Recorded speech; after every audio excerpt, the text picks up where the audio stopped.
In this video, we're going to give you an unlimited Oni Raider Mask Pieces farm in Ghost of Yotei. Subscribe to the Linus Wilson channel. We give you the secrets to crush Ghost of Yotei. So this is technically not a glitch, but it is a farming method. So the enemies do respawn in Ghost of Yotei, especially at the camps if you do not conquer the camp. Now, the traditional advice has been to say, hey, almost conquer the camp, but leave a few guys out. But I think that's pretty wasteful because most of the Oni Raiders are not going to drop masks. But this particular Oni Raider that I'm going to show you at the garrison camp drops 100% of the time. And he also drops black powder and metals. In about an hour, you should get more Oni Raider Mask Pieces than you will ever need for the entire game. Stay tuned to the end of the video and we're going to give you tips on how you can get Oni Raider Mask Pieces without being in the Ishikari Plain and only playing in the lower level regions of the Yotei Grasslands and the Tokachi Range.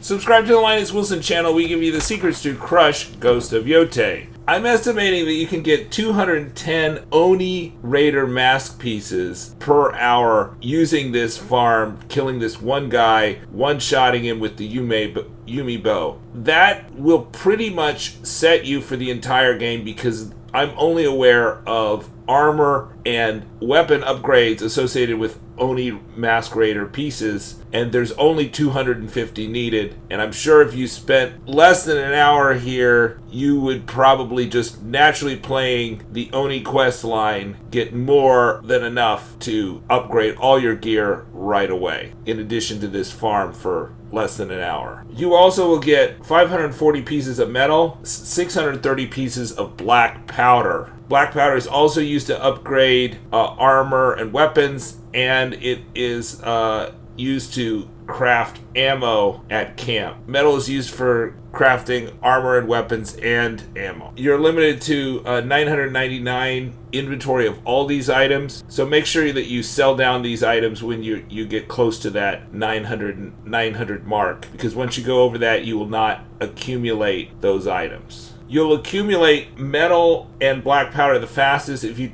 equip the Charm of Kaniago, which is found at the Falls Rest Shrine in the south part of the Yotei Grasslands map. And I recommend you use a longbow, the Yumi bow, which costs 2,000 coin from Rand the Bower at the Yotei Shadow Inn right next to your home, and probably one of the first things you find when you emerge from the prologue. So I recommend you just shoot him. He is one shot with my Yumi bow, which is upgraded to the almost highest level, the second to the highest level. But you could use any method you want to kill him and just loot him. You don't need to do it in stealth, because by the time you loot him, no other foes will probably get to you, and that at that point you're going to restart at the next checkpoint, and you'll gain all the gear that you looted off him at the restart and get to keep it. So I think this is much better than farming the entire base. I've also tried conquering the bases. You do get a reward for conquering the bases, but I found that I rarely got more than 20 mask pieces per base, and there's only a handful of bases in the Ishikari Plain, which would leave me far short of the 250 needed to do all the upgrades for the armor and weapon sets, the 13 armor sets and the 15 weapons that you accumulate in the course of playing Ghost of Yotei.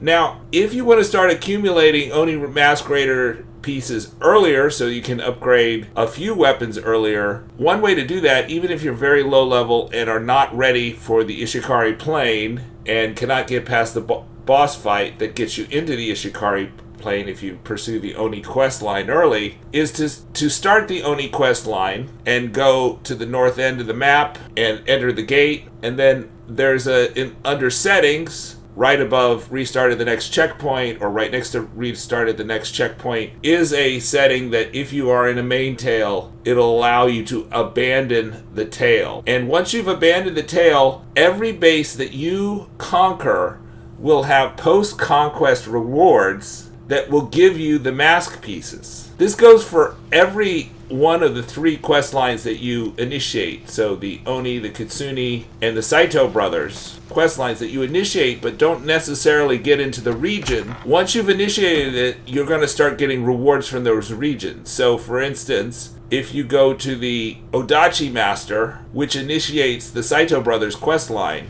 but you never enter the Saito Brothers region, the Oshima Coast, you will still get gun parts rewards when you conquer bases. You don't get many, but you get some. The same thing is true as if you initiate the Oni quest line and abandon it and never get into the Ishikari Plain and you conquer a base, say in the Tokachi Range or in the Yotei Grasslands, the rewards that you'll get from the settlers post that in the chests will include the Oni Mask Raider Pieces. If you've initiated the Kitsune quest line but never entered the Teshio Ridge, you will get Shinobi Steel, although there's a glitch for that and it's really easy to get into the Teshio Ridge region and get all of the Shinobi Steel that you want. Check out our video in the description. And you'll get gun parts if you've initiated the Saito Brothers quest line by visiting the Odachi Master, who is in the Tokachi Range, which is one of the lower level places that you enter without having to advance the main story past chapter 1. But I think this farm here at the Broken Horn Garrison